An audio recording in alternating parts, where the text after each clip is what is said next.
नमस्कार बंधुरा गौरीर किचेने सबाइके स्वागत। आज के आमी बानाबो पालंग शाकेर एकदम नतून आरेकटा रेसिपि। अनेकेई आछेन निरामिष दिने कि खाबार खाबेन ठीक बुझते पारेन ना। आजके किन्तु स्पेशल भावे तादेर जोन्नोई एई रेसिपिटी आमी निये एसेछि। निरामिष होलेओ आजकेर एई पालंग शाकेर नतून रेसिपिटी एमन भावे बानिये नेब बाड़ीर सबाई किन्तु आपनार काछ थेके बार बार करे चेये चेये खाबे। माछ मांसेर स्वादकेও हार बानाबे पालंग शाकेर এই रेसिपि। एर जन्य प्रथमेই देखुन आमी एकदम फ्रेश पालंग शाक निये निয়েছি আর পালং শাকের ডাঁটাটাকে কেটে আগেই বাদ দিয়ে দিয়েছি। আজকের এই রেসিপির জন্য পালং শাকের শুধু পাতাটাই কিন্তু দরকার। এবারে আমি পাতাটাকে দেখুন একদম ঝুরি ঝুরি করে কেটে নিচ্ছি।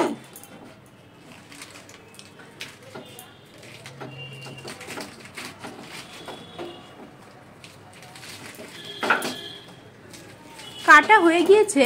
এবারে আমি শাকগুলোকে অন্য একটি বাটিতে তুলে নেব। এখানে আমি শাকটা কাটার আগেই কিন্তু পরিষ্কারভাবে জল দিয়ে ধুয়ে নিয়েছিলাম, তাই কাটার পরে আর শাকটাকে ধোবো না।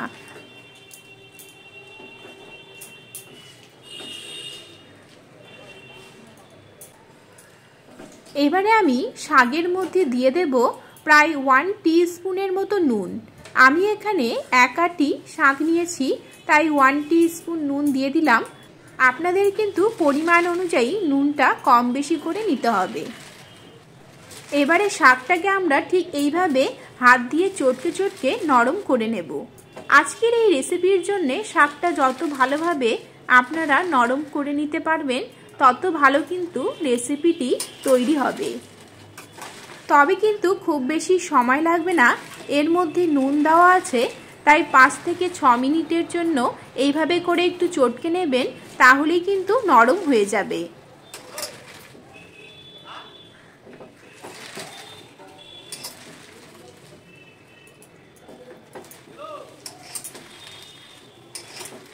শাকগুলো চটকাতে চটকাতে প্রায় 3 থেকে 4 মিনিট সময় হয়ে এলো। দেখুন অনেকটাই কিন্তু শাকটা নরম হয়ে গিয়েছে, আর শাক থেকে দেখুন জলটাও বাইরে বেরিয়ে আসছে। আমি আরও 2-3 মিনিটের জন্য চটকে নিয়ে আরও কিছুটা নরম করে নেব। 5 থেকে 6 মিনিট সময় হয়ে এলো। শাকটা দেখুন অনেকটাই কিন্তু নরম হয়ে এসেছে। এবারে আমরা এগুলোকে সাইডে রেখে বাকি উপকরণগুলো তৈরি করে নেব। এখানে নিয়ে নিয়েছি আমি 150 গ্রাম ছোলার ডাল। ডালটাকে আমি সারা রাত্রি কিন্তু ভিজিয়ে রেখেছিলাম। আপনারা সারা রাত্রি না ভেজাতে চাইলেও 2 ঘন্টার জন্য অন্ততপক্ষে কিন্তু ভেজাতেই হবে। এবারে ডালটাকে আমি একটা মিক্সিং বোলের মধ্যে নিয়ে নিচ্ছি। সমস্ত ডালটাই নাও হয়ে গিয়েছে। এবারে ঢাকনাটা বন্ধ করে জল ছাড়াই মিহি একটা পেস্ট বানিয়ে নেব। আপনারা কিন্তু পাটায় বেটে নিতে পারেন। পেস্টটা দেখুন বানানো হয়ে গিয়েছে। খুব সুন্দর করে মিহি একটা পেস্ট তৈরি হয়েছে। এটাকে এবার সাইডে রেখে আগে যে আমরা শাকটা চটকে রেখেছিলাম সেই শাকটাকে দেখিয়ে দিচ্ছি। দেখুন শাকটা থেকে কিন্তু অনেকটা জল বেরিয়ে এসেছে। এবারে শাকটাকে আমরা হাত দিয়ে চেপে চেপে অতিরিক্ত যে জলটা আছে সেই জলটা বাইরে বের করে নেব। অন্য একটা বাটিতে তুলে নিচ্ছি। দৈনন্দিন জীবনে আমাদের সকলেরই প্রতিদিনই একরকম খাবার খেতে কিন্তু ভালো লাগে না, তাই মাঝে মাঝে মুখের স্বাদ বদলানোর জন্য ঠিক এইরকমভাবে আলাদা কিছু বানিয়ে নিলে কিন্তু বেশ হয়। এখানে সবগুলো শাক থেকে এইভাবে আমি অতিরিক্ত জলটা বাইরে বের করে নিয়ে তুলে নেব। তবে এই অতিরিক্ত জলটা কিন্তু ফেলে দেবেন না। আপনারা যখন রুটি মাখাবেন তখন রুটির সাথে এই জলটা দিয়ে রুটি কিন্তু মাখিয়ে নিতে পারবেন। সমস্ত শাকটাই দেখুন খুব সুন্দর করে জলটা আমি বাইরে বের করে একদম শুকনো শুকনো করে অন্য একটি বাটিতে তুলে নিচ্ছি। ঠিক দেখুন এইরকমভাবে শাকটাকে তৈরি করে নিতে হবে। এবারে আমি এই জলটাকে না ফেলে সাইডে রেখে দিচ্ছি। এবারে শাকের মধ্যে আগে থেকে পেস্ট করে রাখা ডালটা দিয়ে দিচ্ছি। দিয়ে দেব হাফ টি স্পুন নুন। এখানে নুনটা কিন্তু অবশ্যই নিজেদের স্বাদ অনুযায়ী দেবেন। দিয়ে দিচ্ছি হাফ টি স্পুন হলুদ গুঁড়ো, হাফ টি স্পুন ধনে গুঁড়ো, হাফ টি স্পুন জিরে গুঁড়ো। তার সাথে দিয়ে দেব হাফ ইঞ্চি আদা কুচি এবং দুটো কাঁচা লঙ্কা কুচি। আমি এখানে এই রেসিপিটি নিরামিষভাবে তৈরি করছি, তাই এখানে কিন্তু পেঁয়াজ রসুন দেব না। আপনারা আমিষ খেতে চাইলে পেঁয়াজ রসুনটা দিতে পারেন। এবারে দেখুন সমস্ত শাক এবং ডালটাকে খুব সুন্দর করে হাত দিয়ে কিন্তু আমি মেখে নিচ্ছি। আপনারা চাইলে চামচ দিয়েও মেখে নিতে পারেন, তবে এখানে ডালের সাথে শাকটা কিন্তু অবশ্যই খুব সুন্দর করে মিহিভাবে মেখে নিতে হবে। শাকটা মাখতে মাখতে আপনাদের হাতে যদি কোনো বড় ডাঁটা পড়ে যায় তাহলে কিন্তু ডাঁটাটা এর মধ্যে রাখবেন না, বাইরে ফেলে দেবেন, না হলে কিন্তু টেস্টটা ভালো আসবে না।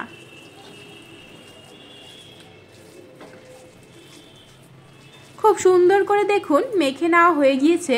এবারে আমি যে কোফতাগুলো বানাবো সেই কোফতাগুলো কিভাবে হাত দিয়ে আমি তৈরি করে নেব সেটা আপনাদের দেখিয়ে দেব। তার আগে দেখুন ঠিক শাক এবং ডালটা কিন্তু সব জায়গায় খুব ভালোভাবে মিশে গেছে।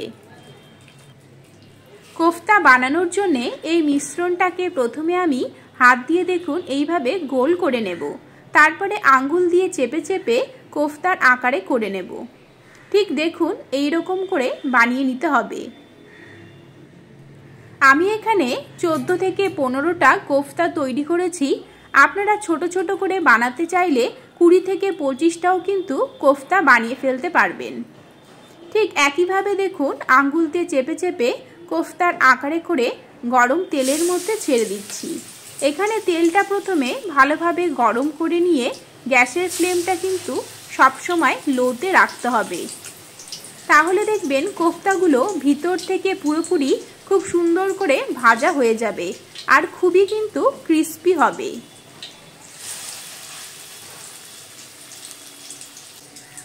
তবে এই শাকের কোফতাগুলোর বানানোর বিশেষ কিছু কিন্তু ট্রিক রয়েছে। সেই ট্রিকগুলো ফলো না করলে এই কোফতাগুলোকে যখনই আপনারা তেলের মধ্যে ছাড়বেন তখনই কিন্তু চারিদিকে ছড়িয়ে গিয়ে নষ্ট হয়ে যেতে পারে। তাই আজকে আমি বিশেষ কিছু ট্রিক আপনাদের সাথে শেয়ার করব। সেই ট্রিকগুলো ফলো করবেন, দেখবেন একদম মুচমুচে মজাদার শাকের এই কোফতাগুলো তৈরি হয়ে যাবে। এই কোফতাগুলো দিয়ে আমি আজকে কারি তৈরি করব। আপনারা কিন্তু চা, কফি এবং সন্ধেবেলায় মুড়ির সাথেও খেতে পারেন।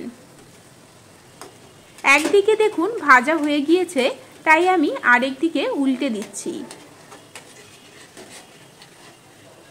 এইভাবে দুপাশেই উল্টে পাল্টে কোফতাগুলোকে ভেজে নেবেন, তাহলে দেখবেন খুবই মুচমুচে হবে। একদিকে দেখুন ব্রাউন কালার চলে এসেছে, তাই আমি আরেকদিকে উল্টে দুপাশেই হালকা ব্রাউন কালার আসা অবধি ভেজে নেব।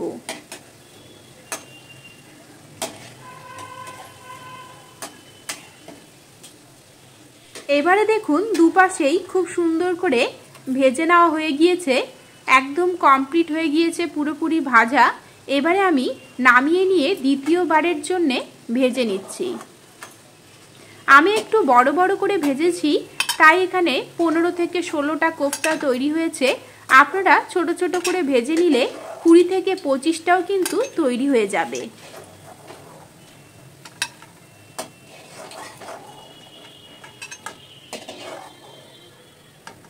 সবগুলোকে নামিয়ে ঠিক একইভাবে দ্বিতীয়বারের জন্যও দিয়ে দিচ্ছি। এখানে শাকের কোফতা বানাতে গেলে অনেক সময় দেখা যায় যে শাক থেকে পুরো জল বেরিয়ে আসে, তখন তেলের মধ্যে ছাড়ার সাথে সাথেই পুরো ছড়িয়ে যায়। কিন্তু আপনারা যদি তেলটা খুব ভালোভাবে গরম করে নিয়ে গ্যাসের ফ্লেমটা একদম লোতে রেখে কোফতাগুলো একে একে ছেড়ে দিয়ে একদিকে 5 মিনিটের জন্য হতে দেন, তারপরে যদি এইভাবে উল্টে অপর পৃষ্ঠও ভেজে নেন, তাহলে দেখবেন কখনোই কিন্তু ভেঙে যাবে না। তাই অবশ্যই একদিকে 4 থেকে 5 মিনিটের জন্য হতে দেবেন, তারপরেই আরেক দিকে উল্টে এইরকম হালকা লাল করে বড়াগুলোকে ভেজে নেবেন। প্রত্যেকটা কোফতা দেখুন খুব সুন্দর করে ভাজা হয়ে গিয়েছে। এবারে আমি এগুলোকে নামিয়ে নিচ্ছি। কিছু কোফতা আমি রেখে দেব বিকেলবেলা মুড়ির সাথে খাবার জন্যে, আর কিছু কোফতার আমি কারি বানিয়ে নেব।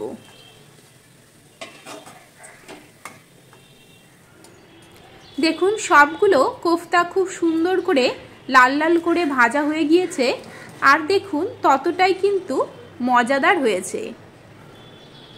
গরম গরম ভাত বা মুড়ির সাথে এইরকম পালং শাকের কোফতা থাকলে আর কিন্তু কিছুই লাগে না। তেলের মধ্যে দিয়ে দিলাম হাফ টিস্পুন গোটা জিরে ফোড়ন। জিরেটা ফুটে উঠলেই দিয়ে দেব 4 থেকে 5টা চেরা কাঁচা লঙ্কা। দিয়ে দিচ্ছি হাফ টিস্পুন নুন। নুনটা এই সময় দিয়ে দিলে তেলটা খুব বেশি ফুটবে না। দিয়ে দিলাম হাফ ইঞ্চি আদা পেস্ট।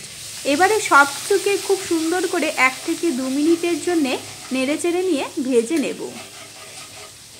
নিরামিষ কোফতা কারি বানানোর জন্য বিশেষ কিছু উপকরণ কিন্তু ব্যবহার করতে হয়, তাহলে দেখবেন টেস্টটা কিন্তু সব থেকে বেশি ভালো আসে। দিয়ে দিলাম একটা টমেটো পেস্ট, তার সাথে দিয়ে দিলাম সামান্য পরিমাণে জল। দিয়ে দিচ্ছি আরও হাফ টিস্পুন নুন, হাফ টিস্পুন হলুদ গুঁড়ো, হাফ টিস্পুন জিরে গুঁড়ো, হাফ টিস্পুন ধনে গুঁড়ো, তার সাথে হাফ টিস্পুন গরম মশলা গুঁড়ো। এবারে সব কিছুকে খুব সুন্দর করে নেড়েচেড়ে নিয়ে মিশিয়ে নেব এবং মশলা থেকে যতক্ষণ না তেলটা বাইরে বেরিয়ে আসবে ততক্ষণ অবধি কষিয়ে নেব।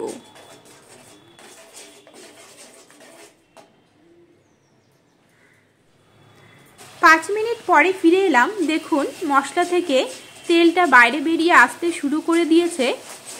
আমি নেড়েচেড়ে নিয়ে আরও 2-3 মিনিটের জন্যে একদম ভাজা ভাজা করে মশলাগুলোকে কষিয়ে নেব।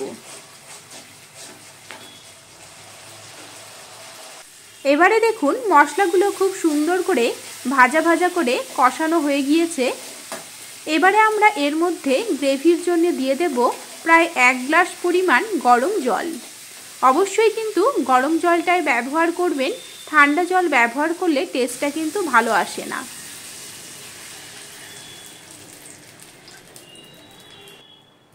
ঝোলটাকে এবারে নেড়েচেড়ে নিয়ে ভালোভাবে ফুটিয়ে নেব। এই সময়ে গ্রেভির জন্য জলটা অবশ্যই একটু বেশি করে দেবেন, কারণ বড়াগুলো ঝোলের মধ্যে দেবার সাথে সাথে কিন্তু অনেকটা ঝোল টেনে নেয়। ঝোলটা ফুটে উঠলেই দিয়ে দিলাম সামান্য পরিমাণে চিনি। চিনিটাকে এবারে নেড়েচেড়ে নিয়ে গ্যাসের ফ্লেমটা একদম লোতে রাখবো। এবারে এর মধ্যে একে একে কোফতাগুলোকে ছেড়ে দেব। এবারে আমরা আরও 5 মিনিটের জন্যে ঝোলটাকে ফুটিয়ে নেব, তাহলে দেখবেন কোফতার ভিতরেও গ্রেভিটা কিন্তু খুব ভালোভাবে ঢুকে যাবে।